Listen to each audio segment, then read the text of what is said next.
Mesdames et messieurs, bonsoir. Bienvenue à ce plateau spécial en septembre 2011, septembre 2021. Cela fait 20 ans que les attentats terroristes ont eu lieu aux États-Unis. 19 terroristes ont mené justement ces attentats les plus meurtriers et donc de l'histoire. On en parlera avec nos invités. Qu'est-ce qui a changé 20 ans après, justement? Et nous allons pouvoir faire donc cette discussion ensemble ce soir sur ce plateau. Je reçois pour vous François-Xavier Noumon. Il est chroniqueur. Bonsoir à vous.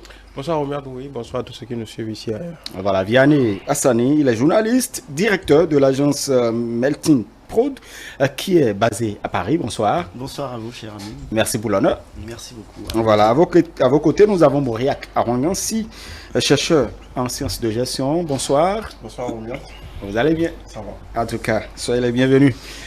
Chers amis téléspectateurs, donc vous suivrez avec nous ces instants d'histoire et également d'analyse avec nos invités. Mais avant, la première question, c'est à vous, Vianney Hassani. Vous étiez où? Comment vous avez vécu le 11 septembre 2001? Alors, le 11 septembre 2001, j'étais déjà en France. J'étais employé au service de presse d'une télévision qui s'appelait donc Télévision par satellite, qui est un des ancêtres de Canal+. Et donc nous étions dans nos bureaux avec des collègues en train de travailler lorsque sur les écrans qui étaient là en direct, puisque bon, c'était une société de télévision par satellite, donc ils diffusaient un bouquet. Nous avions une offre de bouquet par satellite aux Français, et donc évidemment dans tous les bureaux de l'entreprise il y a des télévisions en permanence qui diffusent donc les chaînes d'information, les programmes, les chaînes d'information notamment. Et donc ils étaient en début d'après-midi, je devais être autour de 8 heures aux États-Unis, en France autour de 13h, 14h, lorsque nous avons vu donc ces images d'horreur, ces images terrifiantes, et avec les chaînes anglaises, puis ensuite reprises par les chaînes françaises qui signalaient ces attentats. Donc 4 avions, 4 Boeing, 2 Boeing 767, 2 Boeing 757, avec autour de entre 50 et 80 passagers par avion, entre 4 et 6 membres d'équipage par avion, donc qui étaient envoyés, qui avaient été déroutés donc vers ces tours-là de Manhattan, ces fameuses tours jumelles, et puis vers le Pentagone, ensuite en Pennsylvanie, dans l'espace. Donc voilà, près de 3000 morts. C'était vraiment, pour nous, quelque chose d'inimaginable. On avait l'impression d'être face à un film d'horreur. Donc c'était des images que je garde de ce 11 septembre 2001. C'était assez terrifiant. Très bien. En tout cas, vous avez gardé une déception parce que ça a provoqué en vous une déception, Mauriac Arangansi. Absolument. Moi j'étais encore primaire, et c'était les vacances bien entendu, parce qu'à l'époque on reprenait tous les ans en octobre. Et un peu plus tôt j'étais lauréat d'un concours d'illustration, et les remises de prix devaient se faire à Toulouse début octobre. Donc j'étais déjà dans cette ferveur là quand le soir au journal on voit, bon, pour moi c'était amusant, je sentais qu'il y avait quelque chose de grave, mais pour moi je ne comprenais pas tout l'enjeu qu'il y avait autour. C'était amusant, mais juste derrière cet amusement là il y avait cette déception là, plutôt personnelle, de ne pas pouvoir effectuer mon voyage quelques semaines plus tard, parce que c'était hors de question que les parents me laissent faire ce voyage là avec... Parce qu'il y a eu attentat, absolument. Des avions qui ont... on a l'habitude de dire jamais 100, enfin jamais 2, 103. Bon, dans ce cas c'était jamais 102, le deuxième probable, donc il y avait cette déception personnelle. Mais j'avoue que c'est beaucoup plus tard, je dirais plutôt à partir de 2003, quand il y a eu des événements en Irak et tout, que j'ai commencé à comprendre un peu quels étaient les enjeux autour de cet attentat-là. Donc c'est ce qui se passait de mon côté ce jour-là. Très bien. François-Xavier, simplement, hein, ce souvenir est encore bien frais dans mon esprit, parce que c'était ma première année au Maroc. J'ai entamé mes études universitaires, et je me souviens très bien que je revenais de la faculté dans ma petite chambre d'étudiant que je partageais avec un ami. Et là, j'avais allumé la chaîne nationale, deuxième Maroc, Et ça passait en direct, donc je voyais les images, mais je ne me rendais pas compte de ce qui se passait. Je me demandais si c'était un film. Bon, en fait, il y avait, j'étais comme sidéré par ce qui se passait. Après, j'ai switché vers CNN et là, je me suis rendu compte effectivement qu'on était en live, en direct. Donc, c'était quelque chose qui se passait avec les cris, les pompiers qui déboulaient de partout, la petite lucarne sur le président Bush qui était en visite dans le pays et qui parlait à des maternelles. On voyait un agent du Secret Service venir lui souffler à l'oreille. On ne savait pas exactement ce qui s'est passé. C'est avec les explications après qu'on se rend compte que voilà, et quelques minutes après l'annonce officielle, avant le discours martial le soir, donc toutes les chaînes étaient en boucle. On était déjà dans la frénésie des chaînes en information continue. Là, donc tout le monde, ça déboulait de partout. Il y avait des éditions spéciales partout. Donc, et là, du coup, je peux dire que ça a été disons la grande lucarne pour moi sur les grands enjeux des relations internationales, parce que ça va, on en reparlera peut-être tout à l'heure, ça va ouvrir une décennie de chamboulements, de mutations, et là ça a été une porte le fil d'Ariane. C'était un événement malheureux, mais ça a permis après de se nourrir un peu de tout ce qui se passait. Donc c'était un événement sans précédent, parce que non pas par l'ampleur, je me rappelle toujours que c'était les États-Unis qui étaient attaqués, c'était ce que tout le monde disait. Et dans l'esprit de tout le monde, si vous avez en mémoire tous les films qu'on regardait, Rambo ici, c'était toujours les États-Unis qui gagnaient à la fin. Donc ça faisait pour un jeune esprit, on était dans un esprit de sidération de voir les États-Unis être attaqués en plein cœur. Donc ça, justement, Vianney Hassani, la question qu'on se pose, comment ça a pu arriver aux États-Unis? Oui, c'était le cœur vraiment de la surprise de cet événement-là, c'est-à-dire de se demander comment la toute-puissance américaine, les tout-puissants États-Unis d'Amérique avaient pu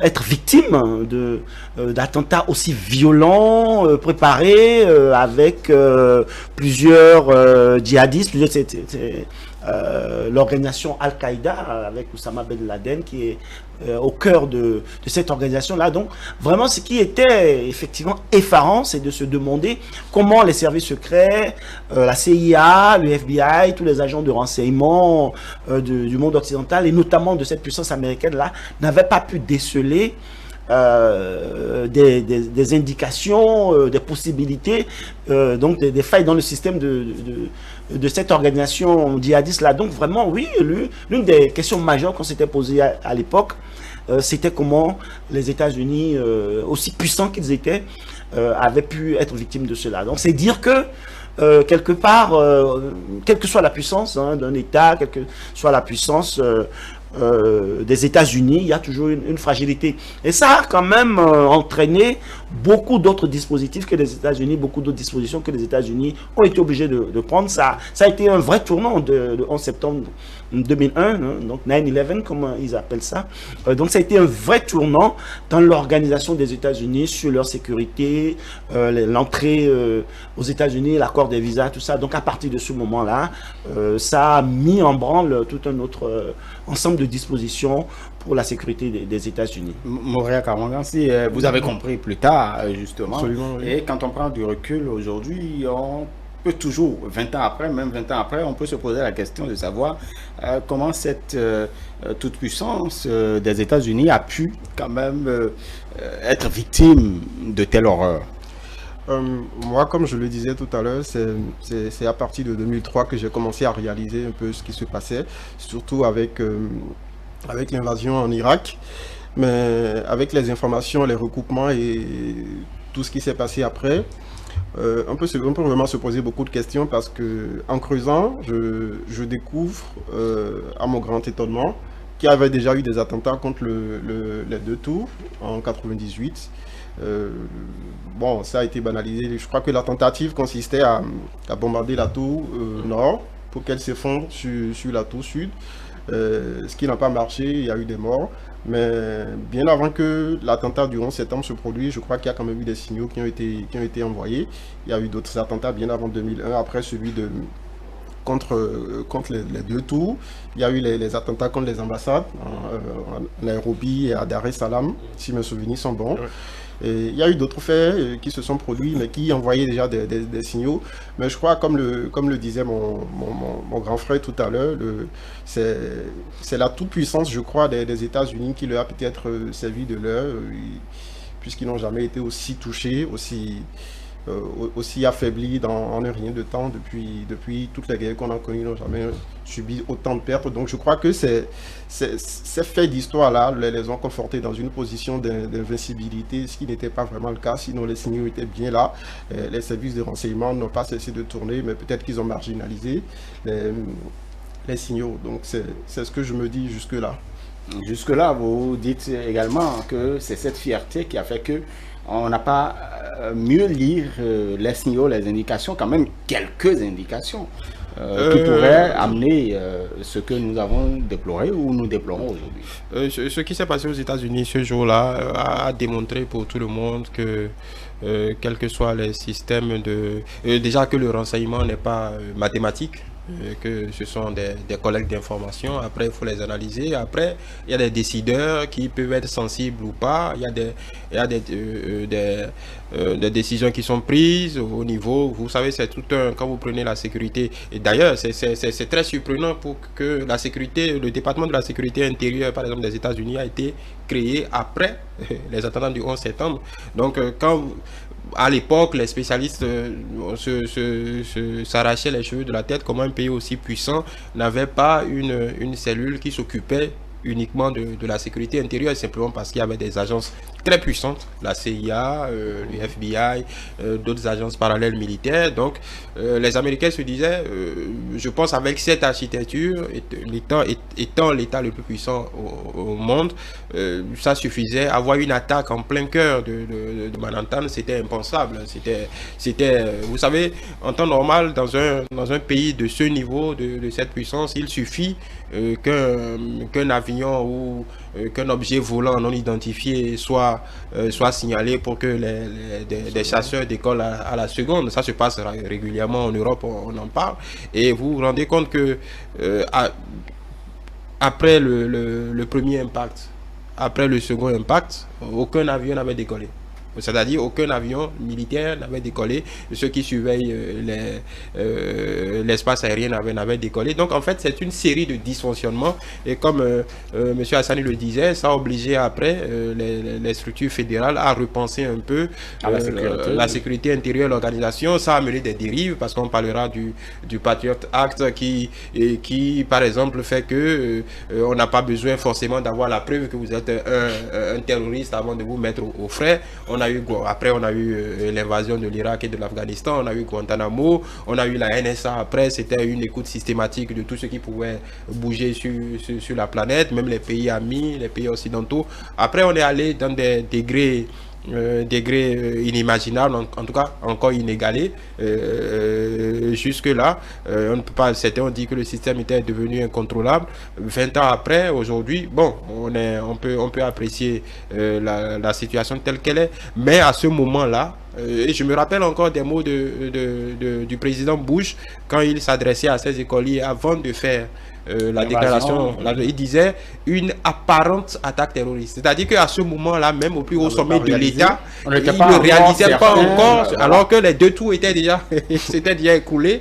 Le Pentagone, un avion déjà s'était écrasé sur l'aile sud, je crois, du Pentagone. Il y a un détournement en Pennsylvanie. Bon, après, on se dit, l'histoire, la narration qui en a été faite, c'est que les voyageurs eux-mêmes ont essayé de se débattre, mais après l'avion s'est résisté, l'avion s'est écrasé. Mais jusqu'à ce moment, le président des États-Unis, donc potentiellement l'homme le plus puissant sur Terre, disait bon, c'était une apparente attaque terroriste. Donc parce que c'était eux aussi étaient dans la sidération. Comment ça pouvait leur arriver à eux?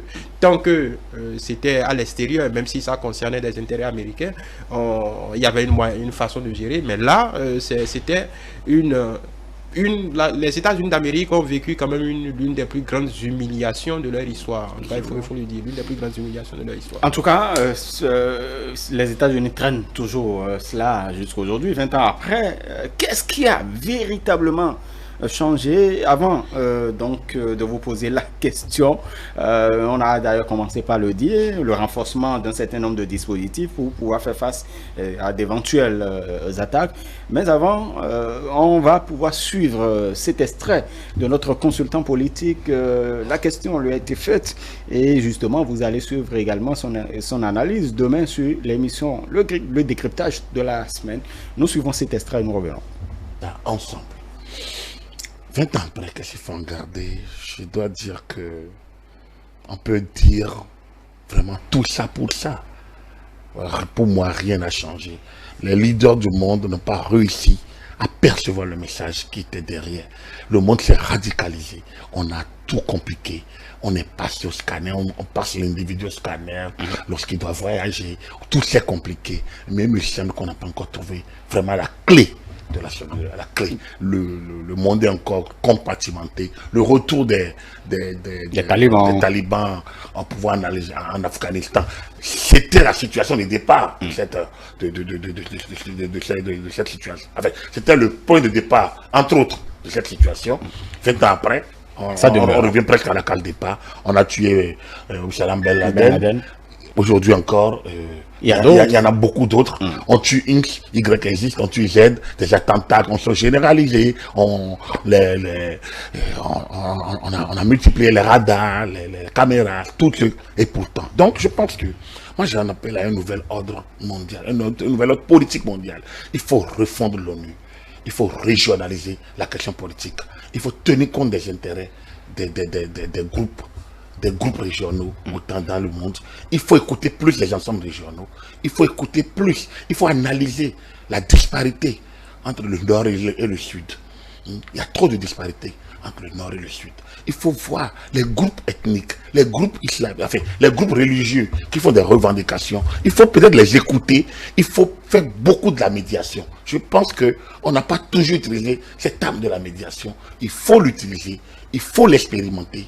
Il faut au niveau mondial faire plutôt faire l'option de cet outil que de la violence, de la confrontation, des résolutions des Nations Unies qui ne sont jamais pratiquement appliquées par qui que ce soit. Regardez parce que quelqu'un doit mettre son droit de veto. Regardez la situation de la Guinée. On a dit on suspend. Ça n'empêche pas la CEDEAO d'envoyer une mission là-bas. On va continuer de négocier et on va finir par faire ce qu'ils font d'habitude. Ça ressemble à un cinéma. Ça a du folklore. Donc le monde doit prendre connaissance.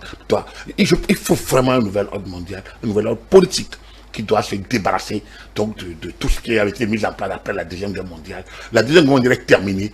La crise de Covid nous plonge dans, je ne sais pas, une énième guerre mondiale. Je ne sais pas si c'est la troisième ou la quatrième, mais nous sommes à une énième guerre mondiale après la Deuxième Guerre mondiale. Et celle-là est plus redoutable. Il faut un regroupement, il faut une nouvelle manière de penser et d'analyser les phénomènes mondiaux. Sinon, je pense que nous n'avons pas encore touché le fond. Je ne suis pas oiseau de mauvais augure, mais je suis lecteur, j'analyse les situations et je pense que si on ne fait pas attention, le monde va vers la déroute. Je ne le souhaite pas pour les générations. À l'instant, donc, notre consultant politique, Agapite Napoléon Bafourekan, suit la question donc, du 11 septembre, 20 ans après. Qu'est-ce qui a fondamentalement changé? Vianney Hassani, vous direz comme notre consultant, tout ça pour ça? Oui, c'est vrai, on peut tout à fait dire tout ça pour ça, parce que aujourd'hui, ce sont les méthodes qui ont changé. On va dire que s'il y a eu cette violence, cette horreur d'un seul coup, le 11 septembre 2001, et ça a surpris parce que les États-Unis ne s'attendaient pas à ce qu'on on les attaque au cœur de leur vie à New York, alors qu'il y avait eu des signes préalables aussi, tels que ça a été souligné, et même dans d'autres pays. Moi, je me souviens très bien, au milieu des années 90, donc 95, au moment où moi je découvrais la France pour mes études là-bas, à Paris, il y avait eu des fameux attentats dans le RER, dans le réseau express régional, donc dans les transports en commun à Paris, 95, 96, par là. Voilà, il y a donc le RER A, le RER B, il y avait eu des attentats. Déjà, donc, 5-6 ans avant donc le 11 septembre 2001, les attentats du 11 septembre, donc par leur violence, les États-Unis ne s'y attendaient pas parce que on ne pouvait pas imaginer que quelque chose de ce niveau-là pouvait arriver d'un seul coup. Et aujourd'hui, rien n'a changé. Il faut dire aussi que c'était une époque où il y avait une vraie crispation dans le monde, de vraies tensions, des guerres, l'Irak, il y avait une polarisation Ouest-Orient. Donc avec les retombées de la guerre en Palestine, etc. Donc il y avait cette tension-là. Et puis il faut dire aussi qu'il y a, à travers les guerres entre le monde occidental et certains pays de l'Orient, l'Irak, etc., la Palestine, il y a aussi une tension religieuse.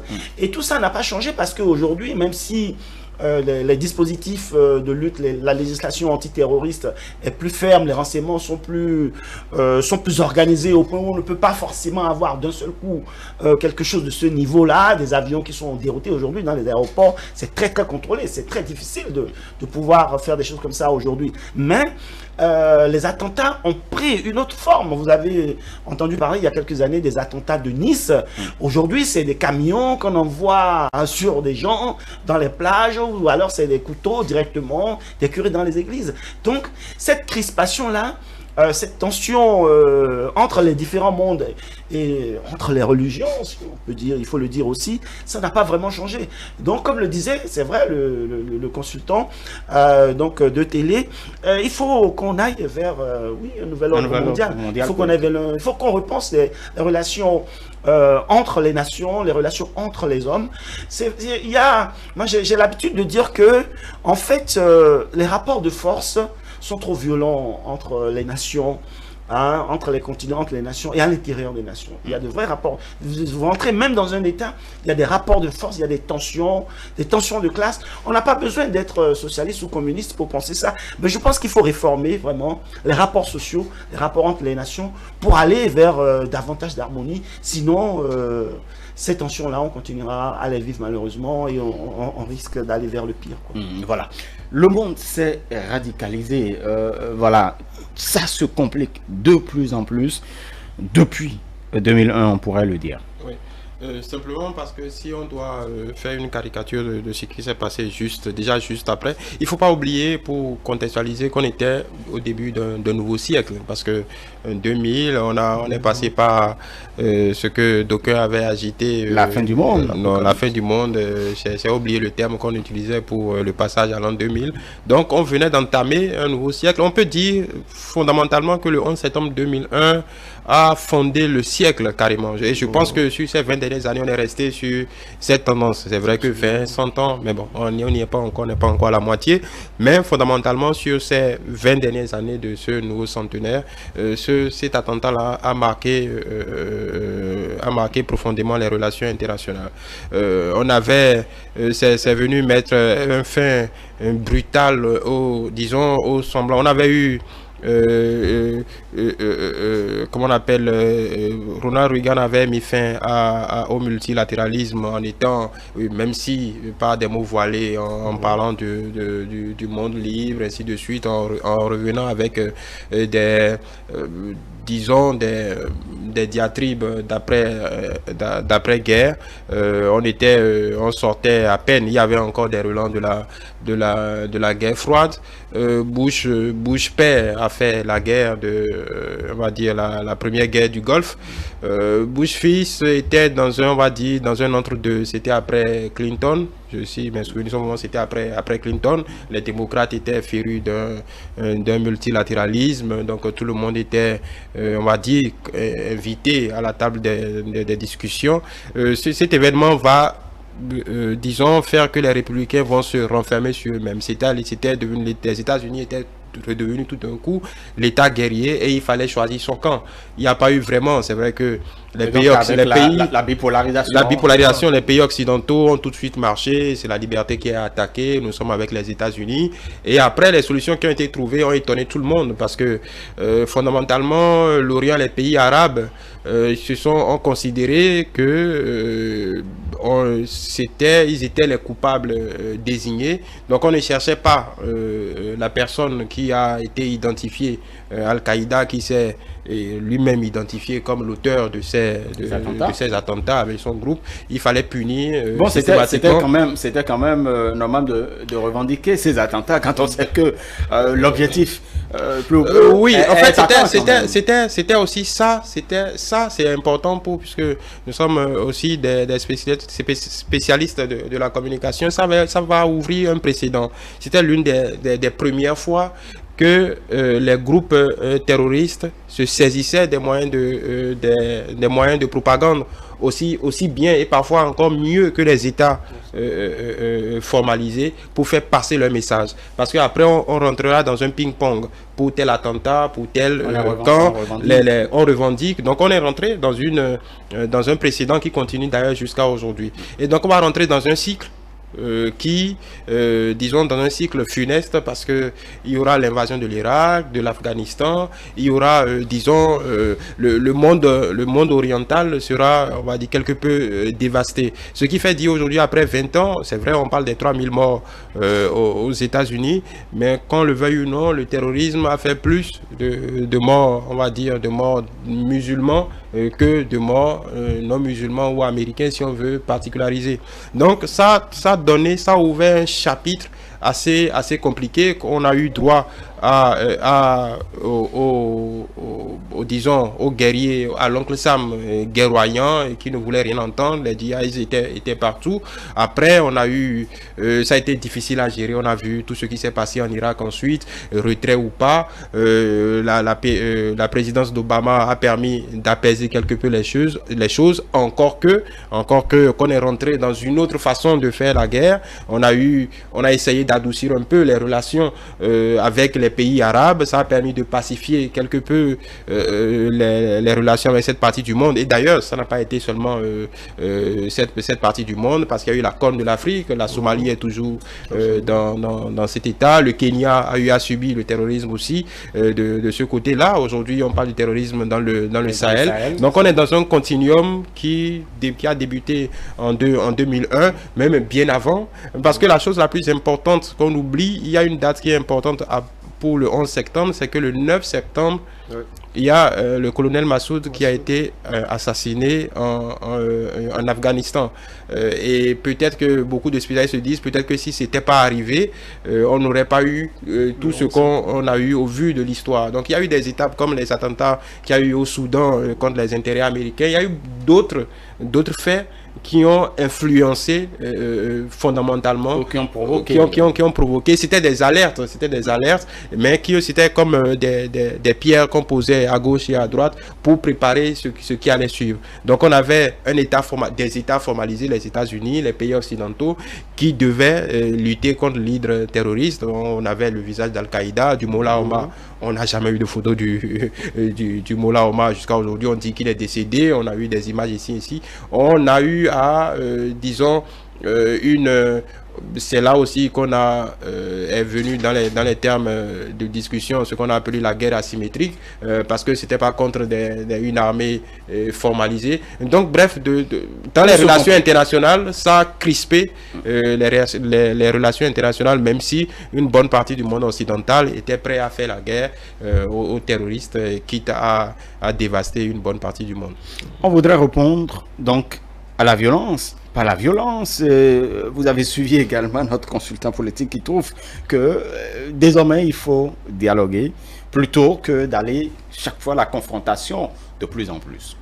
Absolument, et je partage d'ailleurs largement ce point de vue, parce que quand on regarde, c'est vrai que mes prédécesseurs ont brossé une grande partie de ce que j'aurais bien voulu dire sur la question, mais quand on regarde, c'est vrai qu'on est revenu un peu au point de départ, parce que à part avoir resserré un peu leur formation, les États-Unis n'ont pas vraiment contribué à faire la croisade qu'ils ont annoncée contre le terrorisme. Parce qu'en Afghanistan, c'est clair, on le constate, on est revenu à l'état d'avant.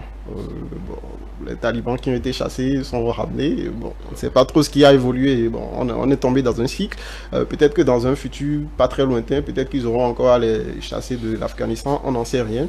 Mais une chose est sûre, à part avoir resserré un peu la formation défensive, je crois que tout ce qui s'est passé après 2001 a contribué plutôt à exporter le terrorisme, à exporter la guerre contre le terrorisme sur d'autres terrains. C'est ce que je constate. Donc, en réalité, c'est que la méthode, la force n'a pas marché. Sinon, je crois qu'on aurait eu des résultats très probants en Afghanistan, au Pakistan et en Irak aussi. Donc, aujourd'hui, le dialogue, oui... Bon, ces pays qui sont quand même dans un périmètre rouge, parce que, franchement, apparemment, la nouvelle, c'est quand il n'y a pas d'attentat. Là, c'est... presque tout le temps. Oui, mais aujourd'hui, à part ces pays du Moyen-Orient, il y a également les pays africains. Le terrorisme s'est exporté et sous plusieurs formes.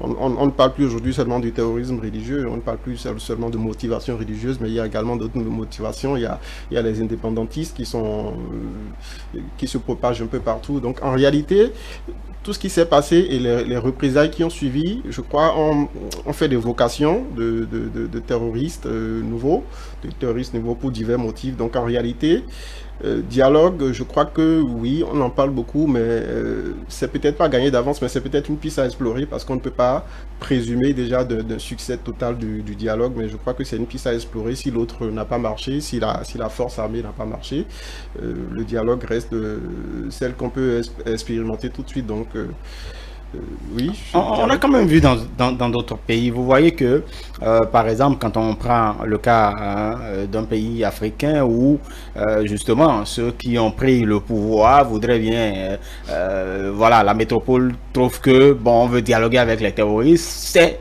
impossible de dialoguer avec les terroristes. Est-ce que dans cette posture-là, aujourd'hui, on peut véritablement dialoguer?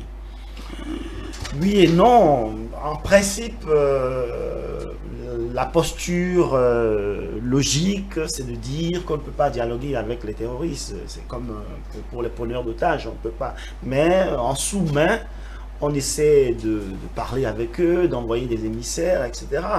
Et bon, il faut s'avouer aussi que parfois, dans ces organisations terroristes, il y a des manipulations, il y a des enjeux qui sont cachés.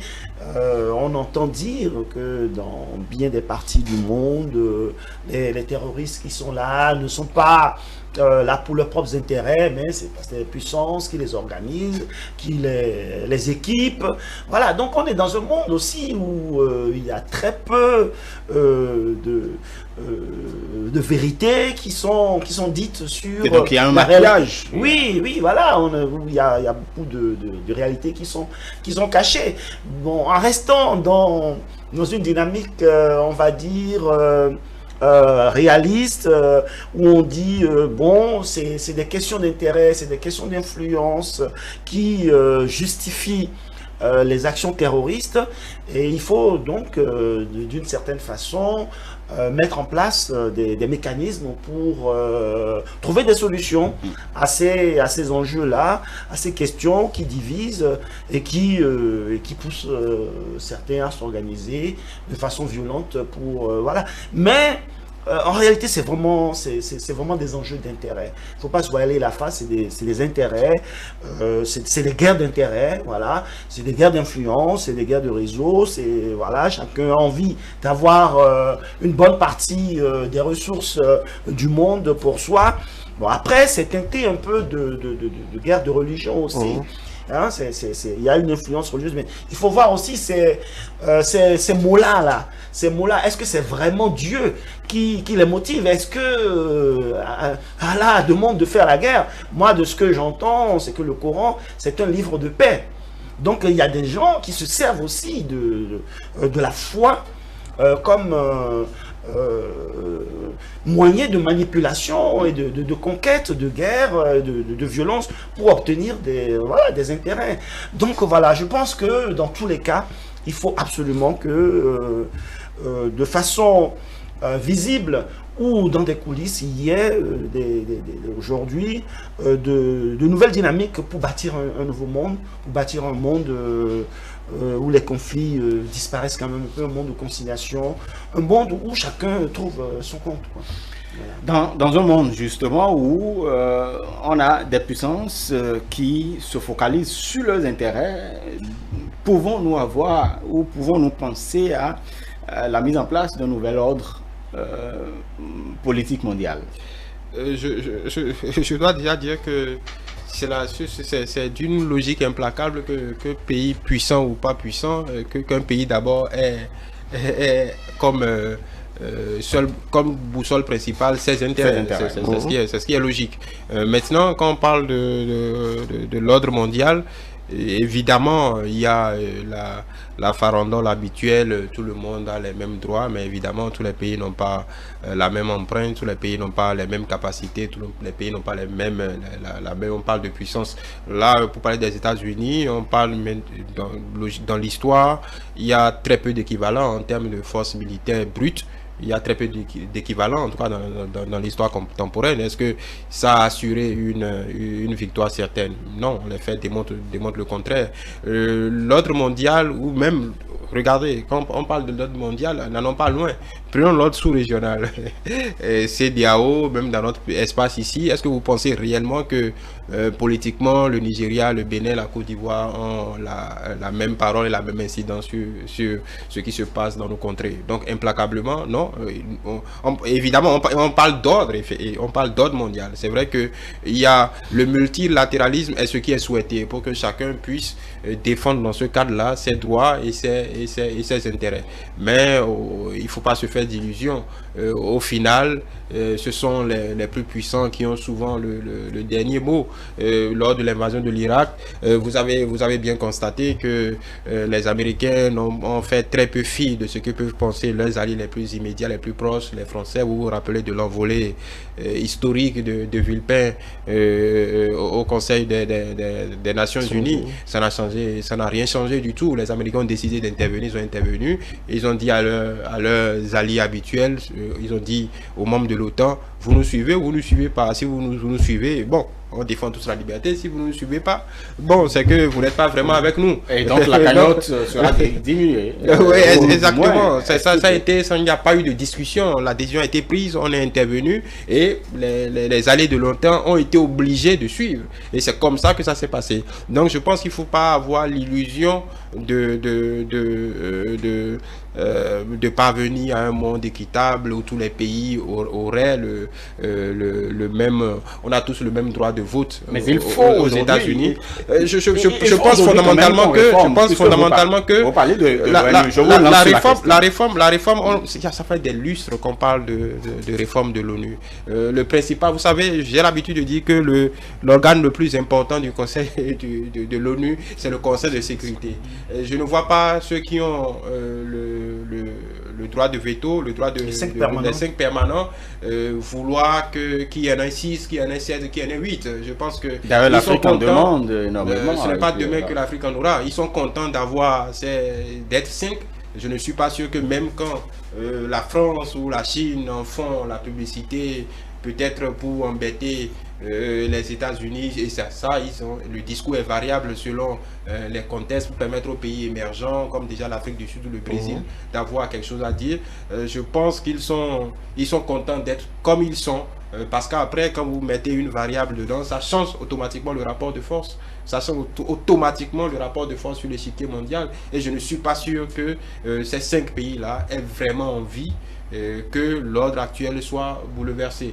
Peut-être dans les autres organes, dans les autres composantes de l'ONU, oui, d'accord, ça peut se faire, mais je n'ai pas grand espoir que le Conseil de sécurité, qui selon moi est l'organe qui au final a le dernier mot, parce que, et d'ailleurs, il y a un seul pays sur Terre qui se permet aussi de passer outre un veto ou pas, c'est les États-Unis d'Amérique, puisque factuellement c'est le pays le plus puissant du monde.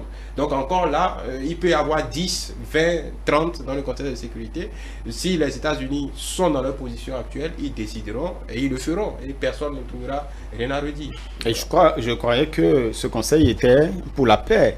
Mais de plus en plus, nous sommes menacés par ailleurs, que ce soit en Afrique ou sur les autres continents. Oui, il faut reconnaître que les puissances ont été bâties sur la base des conquêtes.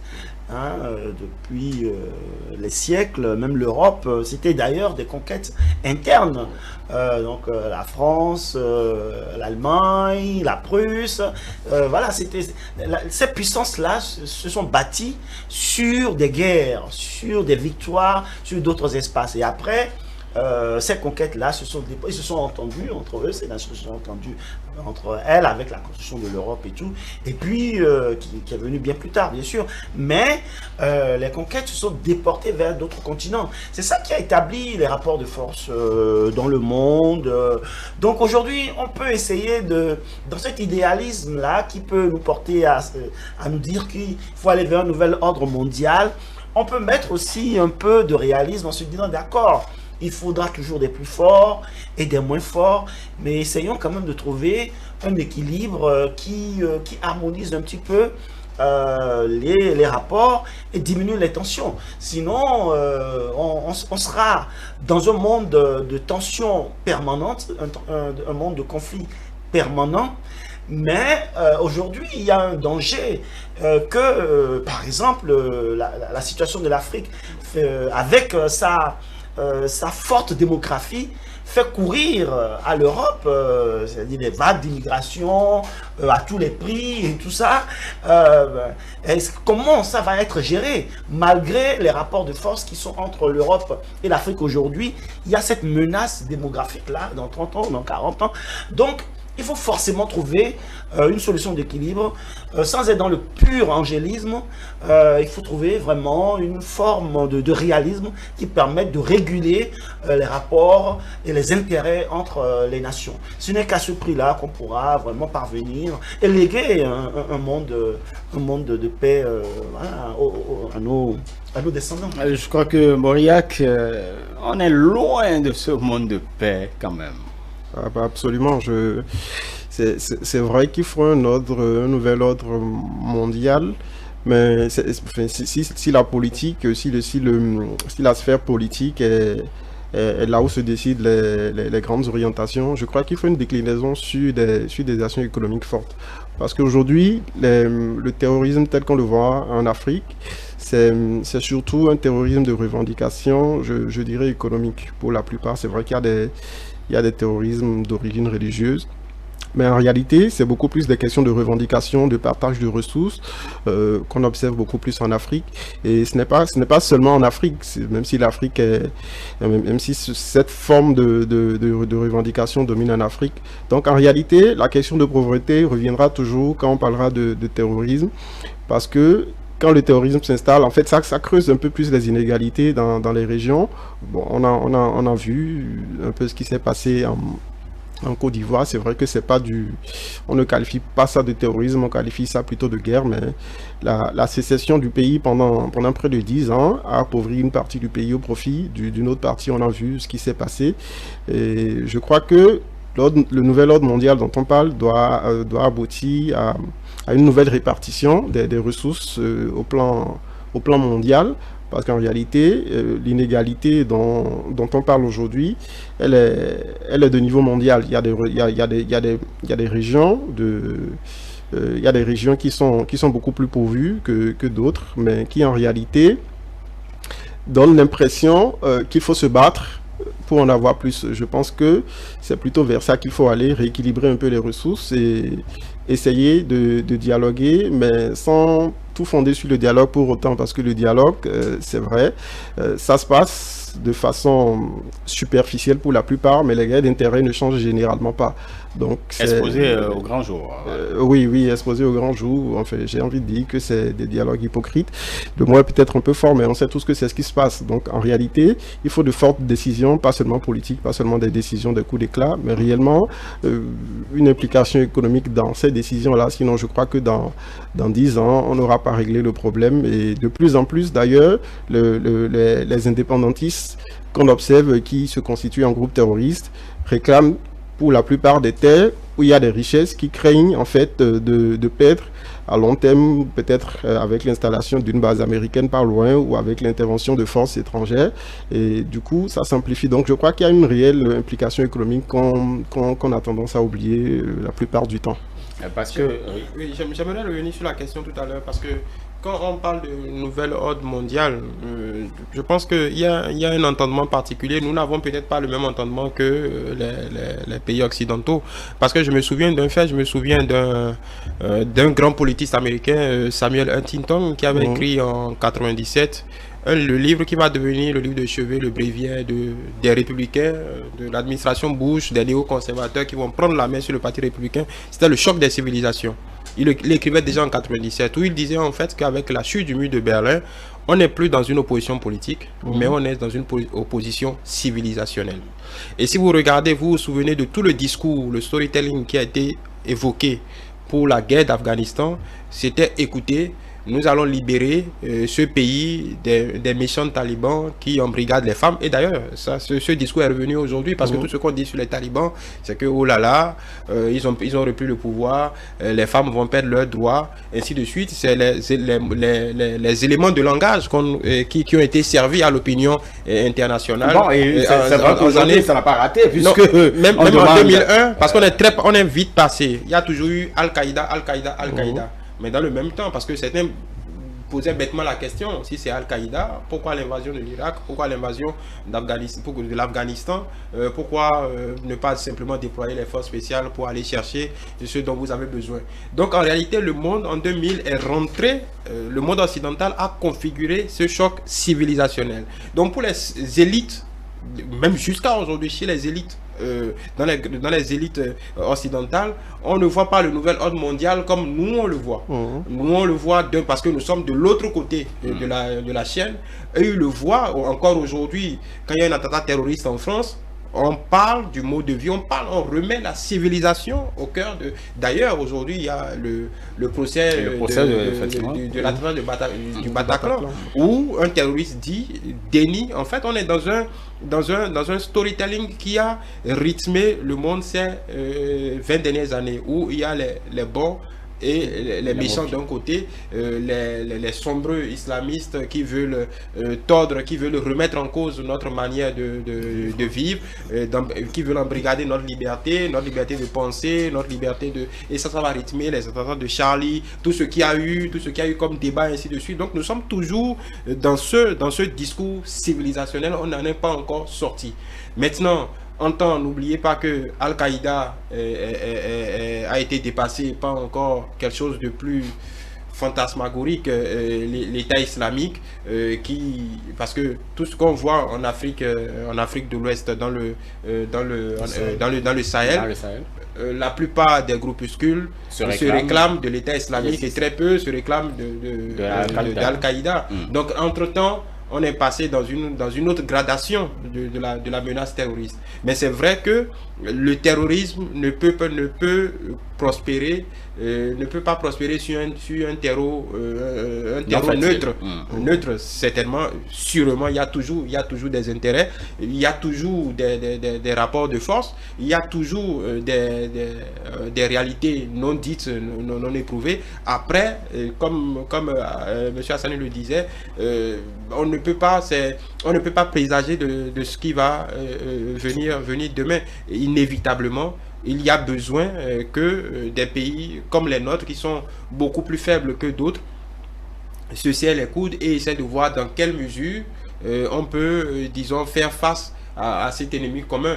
Mais de l'Afghanistan au Sahel, je pense que ça participe de la même cause, même si ce ne sont pas les mêmes variables qui sont en jeu. C'est vrai que les réformes de l'ONU, voilà, vous en parliez, mais est-ce qu'il ne faut pas concentrer, quand on prend quand même le cas de l'Afrique, il ne faut pas se concentrer fondamentalement sur les ensembles régionaux, sous-régionaux, véritablement, pour avoir un ancrage au fin de faire face justement aux autres ensembles? Oui, les ensembles régionaux ont été mis en place il y a quelques décennies et n'ont pas vraiment eu leur plein épanouissement, si je puis dire. Aujourd'hui, il y a besoin de réformer ces ensembles-là, de les optimiser dans leur vocation. De toute façon, on sait très bien que l'aspiration finale de l'Afrique, c'est de s'unir, c'est de se construire. Est-ce qu'on va continuer à rester à l'état de républiquette? C'est des questions qui sont posées depuis les années 60, 70, 80 et qui demeurent d'actualité. Donc, je pense qu'on peut s'appuyer sur l'existence de ces ensembles régionaux. Il faut les réformer, les rendre plus dynamiques, plus opérationnels, pour pouvoir servir de levier à d'autres avancées. C'est vrai aussi qu'il y a beaucoup d'autres problèmes à régler, les problèmes de gouvernance, les problèmes de vie. Donc on a vu ce qui s'est passé encore récemment en Guinée, il y a quelques mois au Mali. Donc il y a énormément d'enjeux sur lesquels on doit travailler en interne, mais dans une vision commune, africaine, et s'appuyer sur ces ensembles régionaux-là qui existent pour pouvoir optimiser leur vocation et aller vers un monde meilleur, quoi. Nous sommes plus dans le classique que véritablement dans l'opérationnel ou dans ce que nous pouvons attendre de nos ensembles sous-régionaux ou régionaux. Absolument pas. Je quitterai un tout petit peu le terrain du terrorisme pour donner des exemples de crises politiques qu'on connaît depuis quelques années, où on voit certains regroupements sous-régionaux se cantonner dans une procédure habituelle. Enfin, c'est bien huilé, il y a des faits, et on pose toujours les mêmes réponses, on apporte toujours les mêmes réponses, et puis ça reprend, on revient avec les mêmes réponses. Donc la nécessité de réforme, elle est là. Maintenant, est-ce que les acteurs de ces regroupements ont envie de faire la réforme? Est-ce qu'ils en ont les moyens? Je crois que c'est de grosses questions qu'il faut voir en profondeur, parce que des réformes ont été tentées, surtout sur le plan militaire, mais après, on a vu que ça a entraîné des épiphénomènes. Parce que souvent, ces réformes-là appellent des compétences qu'on n'a pas pour le moment, et l'intervention étrangère amène encore plus de frustration, surtout dans certaines régions. On parlera peut-être du lac Tchad, des environs et tout ce qui s'est passé là. Donc en réalité, les réformes doivent être réellement régionalisées. Il faut pas faire des réformes pour faire des réformes, mais il faut tenir compte réellement des enjeux du terrorisme sous nos cieux, qui ne sont pas les mêmes qu'ailleurs. Donc cette réforme-là ne doit pas être une réforme des chefs d'État, mais je crois qu'il faut cette fois-ci impliquer les populations, parce qu'on parle encore de zones de non-État où l'État n'existe pas du tout. Mais on fera des réformes administratives, on fera des réformes militaires, mais on n'aura toujours pas réglé la question de la présence de l'État, par exemple, dans certaines zones qui favorisent l'installation des groupes terroristes. Donc la réforme, je crois que ça va peut-être venir si on y met de la volonté, mais ça va prendre du temps, parce ça va prendre du temps, ou ce sera juste un toilettage. Mais si on veut vraiment réformer, il faut aller au fond. Nos ensembles sous-régionaux, c'est une grosse problématique aujourd'hui. De plus en plus, Henri qui veut dire beaucoup de choses. Oui, je pense qu'on leur en demande un peu trop. Je pense qu'on leur en demande un peu trop. Ils n'en sont pas capables. Le cas qui vient de se passer en Guinée. Bon, qu'est-ce que vous attendez de la CEDEAO exactement?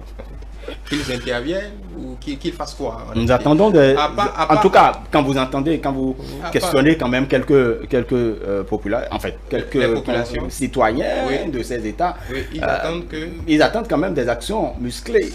Des actions qu'on intervienne en Guinée. Les actions musclées. Des actions musclées. Non, mais en fait, Ça vous vous savez, a eu un succès, il peut oui, pas avoir oui, d'intervention. Vous savez, c'est très... C'est complexe. Et qui va le faire? Qui quoi, un contingent bénino-sénégalais ou nigérian. Je pense que c'est assez délicat. Ce que je veux dire, c'est que nous sommes... vous voyez, on parle de la Guinée, on parle du Mali, mais en Gambie, quand on devait sauter à Djamé, je pense qu'il y a eu un contingent sénégalo, je pense du Sénégal, Nigeria et un autre pays. Ça s'est fait parce que là, le terreau était propice. Je pense que même du point de vue intérieur, les conditions étaient réunies. Et puis, bon, on se dit la garde prétorienne de Yaya Jammeh, bon, ça peut se sauter. Bon, ça s'est sauté et puis, bon, c'est passé à autre chose. Mais c'est pas la même chose partout. Tous les pays n'ont pas la même réalité. Vous n'allez pas intervenir au Mali, même si la CEDEAO a effectivement des moyens de rétention brutal parce que juste la menace a eu lieu ils avaient mis cette question sur la table pour le Mali. Les restrictions financières, ça asphyxie le pays en moins d'un mois. C'est réglé parce que si vous n'avez pas accès à la liquidité de la BCAO, on est dans un espace sous-régional, vous êtes finalement ça n'a rien changé. Ils ne l'ont même pas fait, ils ne sont même pas allés à ce niveau. Mais en réalité, outre l'action militaire, la CEDEAO a des moyens de rétention qui peuvent faire mouche. Maintenant, après, c'est la résonance auprès des populations. Est-ce que pour régler un problème politique, on va mettre le terrorisme. Oui. Comment ces ensembles le terrorisme, c'est, disons, c'est un ensemble de choses. On parlait de gouvernance, mais on parle aussi de spécificité, de capacités techniques bien précises et bien pointues. Et on parle de moyens. Nous en sommes encore à régler des problèmes basiques d'eau, d'électricité. L'armement, la formation coûte excessivement cher. Et d'ailleurs, et ça c'est pour la petite boutade, on vient d'assister à 2 coups d'État successivement, Mali et Guinée, où les éléments qui sont en jeu sont ceux qui sont censés lutter contre le terrorisme, où des pays amis, des pays alliés, les Américains, ont organisé à leurs frais des formations pour mettre en place des forces spéciales, et on est rentré dans une dynamique où ce sont ces forces spéciales, au lieu d'aller combattre sur le terrain, et qui se prennent à déposer les pouvoirs, et tout le monde applaudit. Quand bien même on n'est pas d'accord avec la gestion de tel ou de tel, en fait c'est une grosse aberration. Puisque aujourd'hui, au jour d'aujourd'hui, certains doivent être en train de se poser des questions. Est-ce qu'il est encore utile de dépenser des millions de dollars pour former ces Africains contre le terrorisme, puisque ce que nous leur donnons comme formation et armement et équipement, ça se retourne contre l'ordre institutionnel, alors qu'on n'est pas sorti encore des problèmes de gouvernance. Donc vous voyez que la question est vraiment compliquée. Absolument. On n'a pas encore résolu les problèmes de gouvernance que les moyens techniques, le peu de moyens techniques, qui n'est même pas de notre fait, qui est du fait de la coopération qu'on a avec des pays qui en la matière sont plus outillés que nous les utilisons à d'autres fins. Ça plaît à tout le monde que des forces spéciales se promènent avec des chats, des hommes, des combinaisons. Bon, ça peut-être que ça divertit les gens, mais ça pose un problème, un véritable problème, parce que cette partie de l'armée est censée être sur le terrain pour combattre, parce qu'ils sont formés à des combats de haute intensité, mais pas pour venir déposer des chefs d'État. Donc on a 3 problèmes. On a des problèmes de gouvernance, et on a des problèmes opérationnels clairs, parce que déjà nos États n'ont pas, même le Nigeria, ça fait combien de temps que Boko Haram sévit au Nigeria? Peut-être pratiquement plus de 15 ans. Et le Nigeria est toujours en but avec ce problème. Pourtant, c'est le Nigeria. Le Nigeria a quand même des moyens. Donc, évidemment, ce n'est pas seulement un problème de moyens, sinon les Américains ne se seraient pas retirés de l'Afghanistan comme cela s'est fait pratiquement la queue entre les jambes. Donc, ce n'est pas un problème de moyens, mais évidemment, vous n'irez pas. Il faut au moins protéger les populations pour qu'on n'assiste pas à ce qu'on assiste régulièrement dans la zone des 3 frontières, Niger, Burkina, où des populations sont massacrées par centaines. Voilà.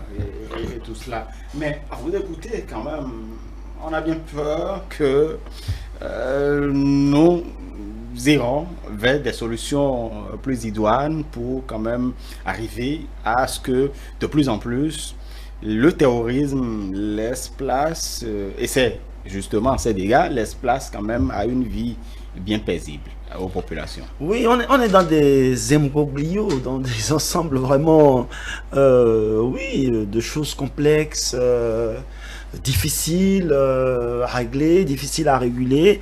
Il y a les problèmes du quotidien, il y a les problèmes de gouvernance, il y a les problèmes d'ensemble. Est-ce que seuls nous sommes forts? Donc vraiment, je pense qu'il faut aller vers des déclics.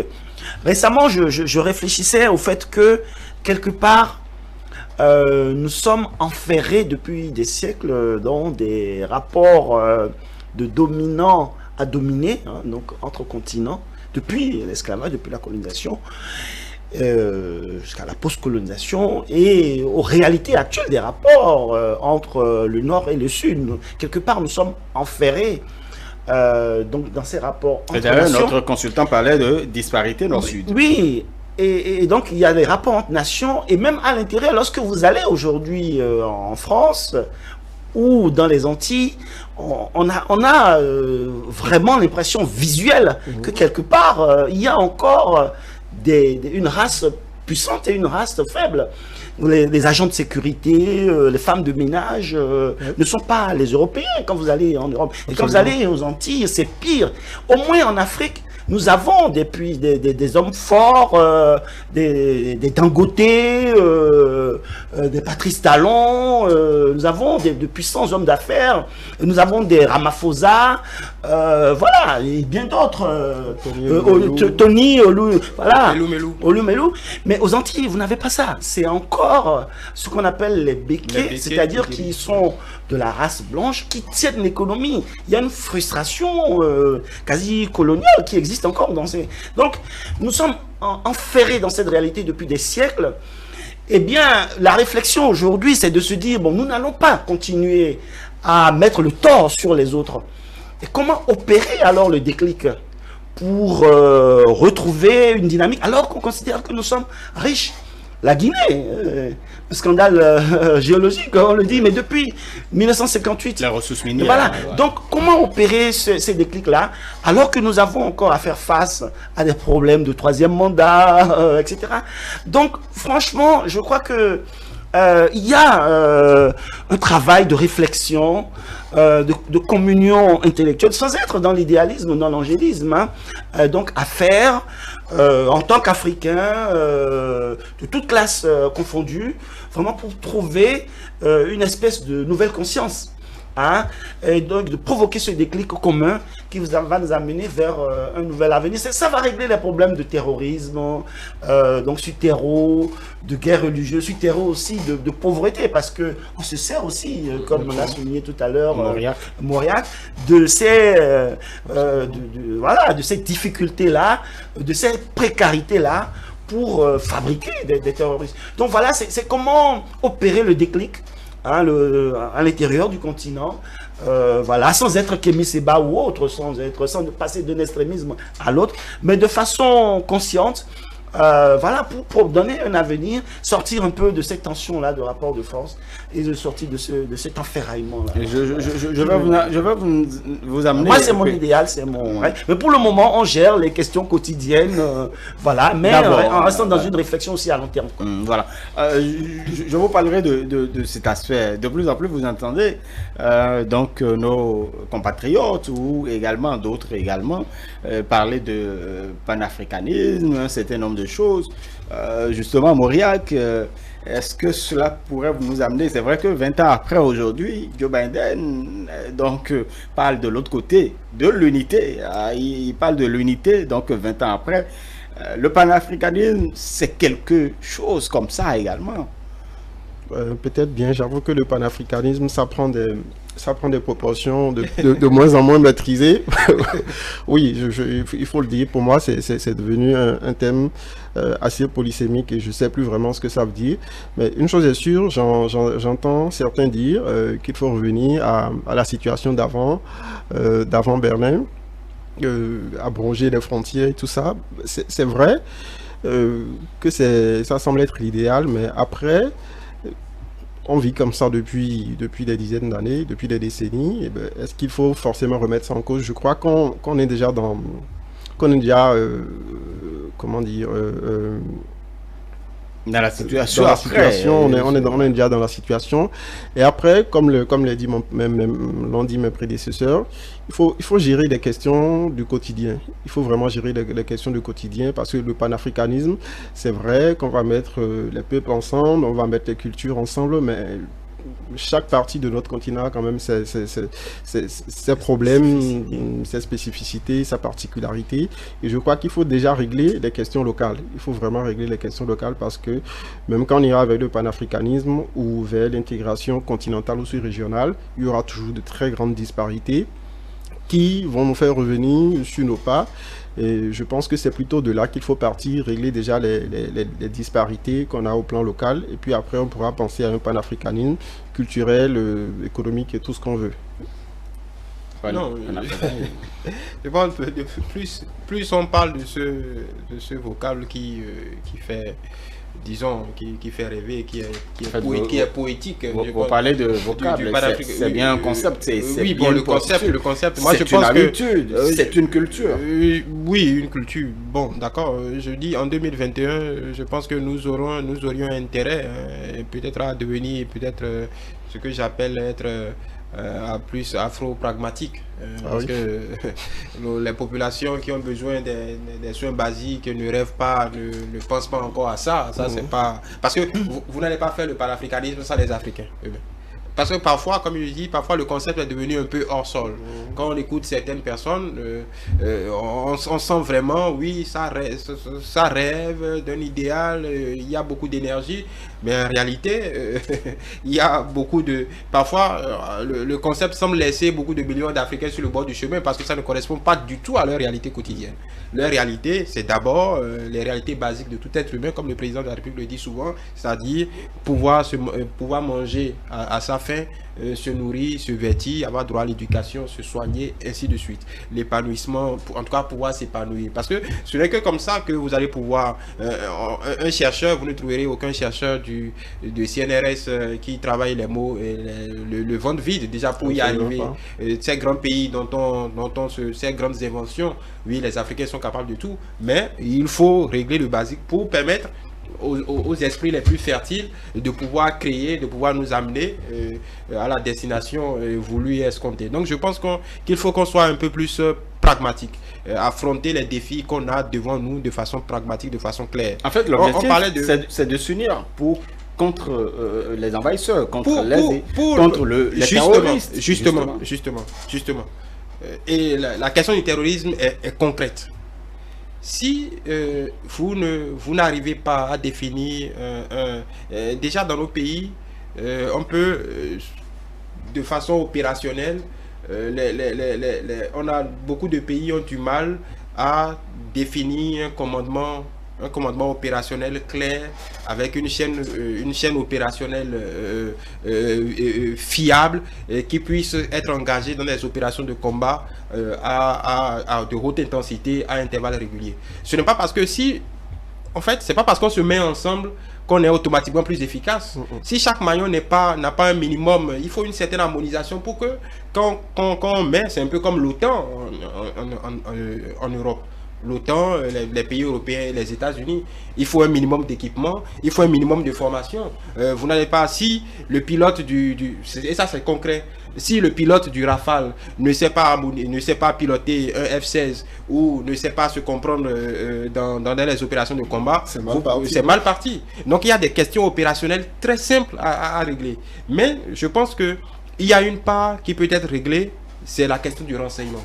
Parce que le terrorisme, vous ne pouvez pas vous ne pouvez pas le conquérir sans le renseignement. Le partage de renseignements, le partage d'informations, je pense au niveau déjà sous-régional, on peut arriver à un commandement intégré qui puisse permettre au Bénin, au Niger, au Burkina, au Nigeria de créer un mécanisme pour permettre aux services spécialisés d'avoir accès au renseignement de chaque pays pour être plus efficace sur le terrain. Je pense au moins cela, ça demande juste de l'organisation et de la coordination. C'est vrai, de la formation également, mais de la coordination. Après, les forces opérationnelles, je pense que quoi qu'on en dise, le G5, tel que c'est conçu, si les moyens suivent effectivement avec les partenaires européens, on peut arriver à quelque chose d'opérationnel et d'efficace. C'est vrai que la disparition de Déby a bousculé un peu ce qui avait été mis en branle sur le terrain, parce que c'est la force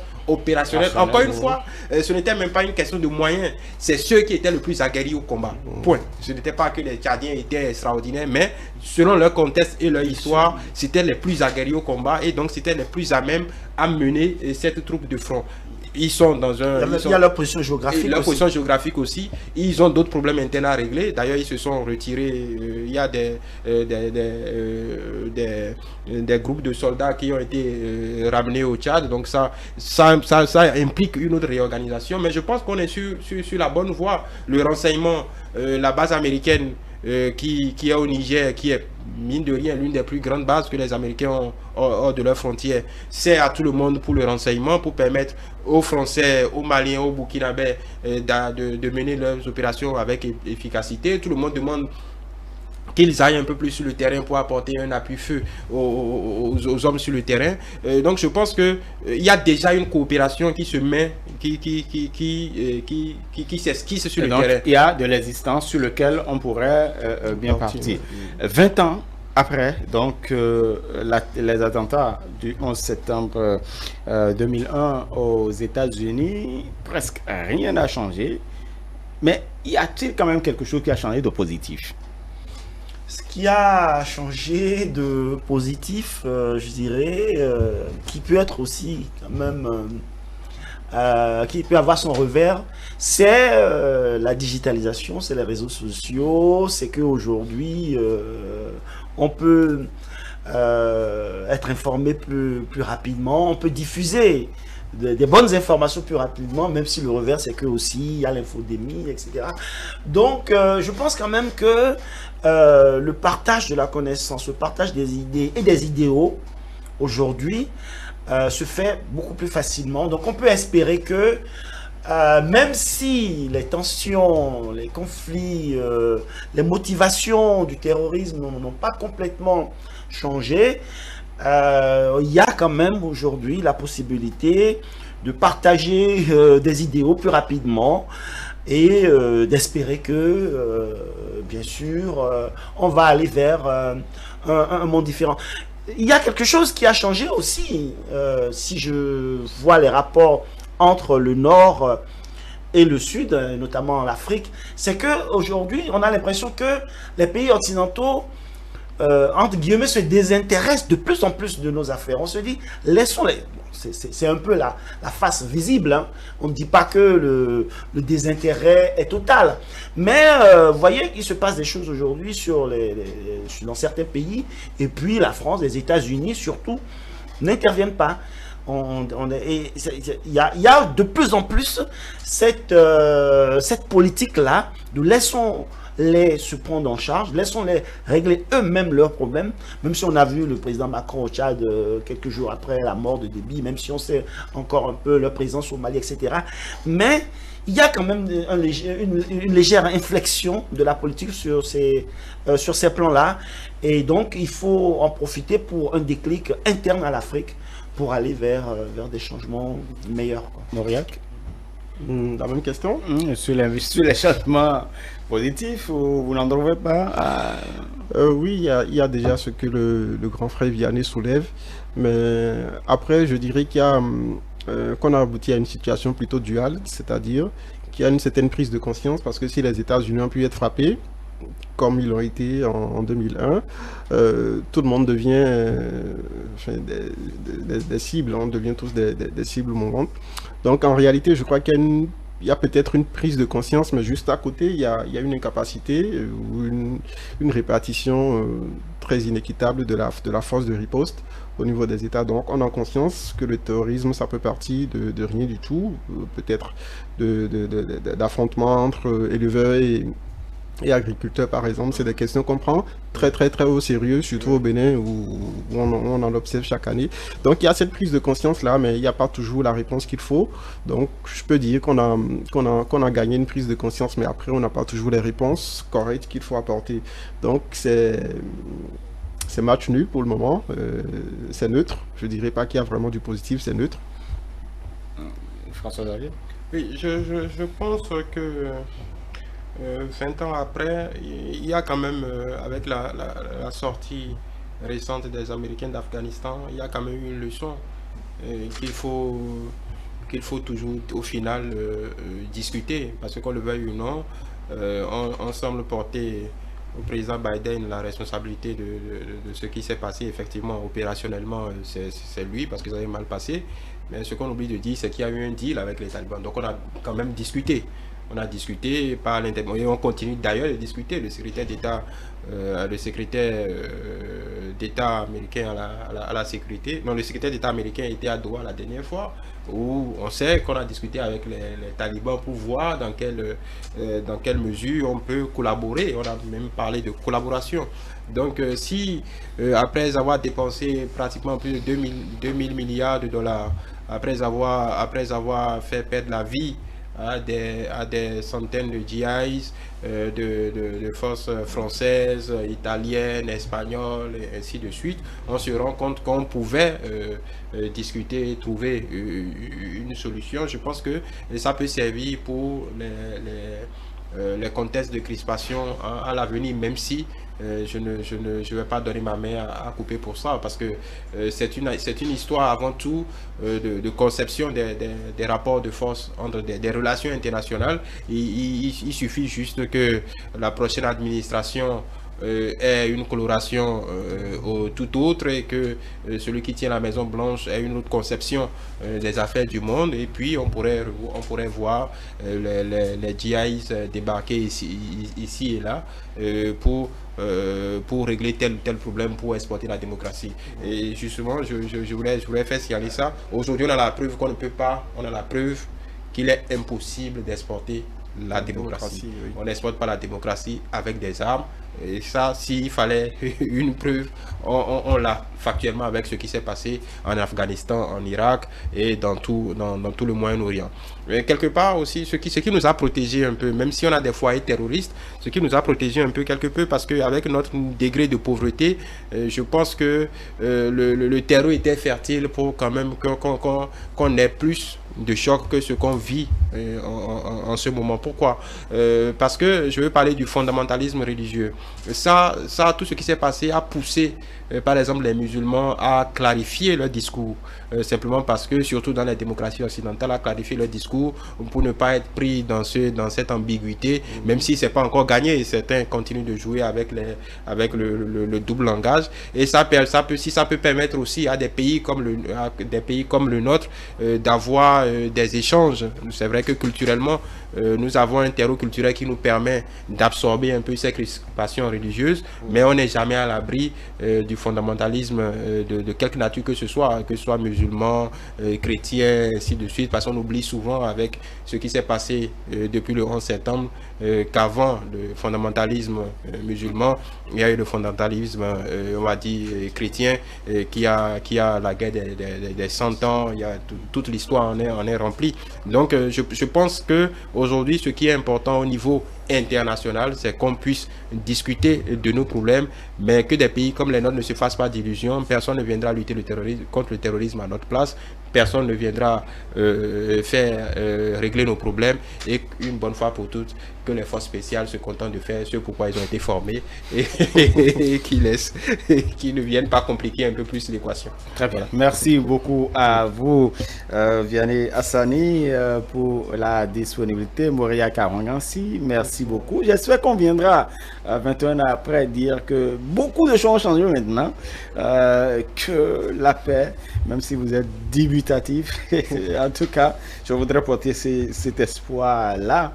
Justement, Vianney Hassani, journaliste, donc directeur de l'agence Melting Pot, basé à Paris. Moria Kawangansi, chercheur en sciences de gestion. Merci à vous. François-Xavier Noumon, chroniqueur. Mesdames et messieurs, merci donc de nous avoir suivis. C'était votre émission spéciale sur les 20 ans du 11 septembre 2001. J'espère que vous avez pris du plaisir à nous suivre sur E-Télé. Agréable soirée à chacun et à tous et surtout, prenez soin de vous.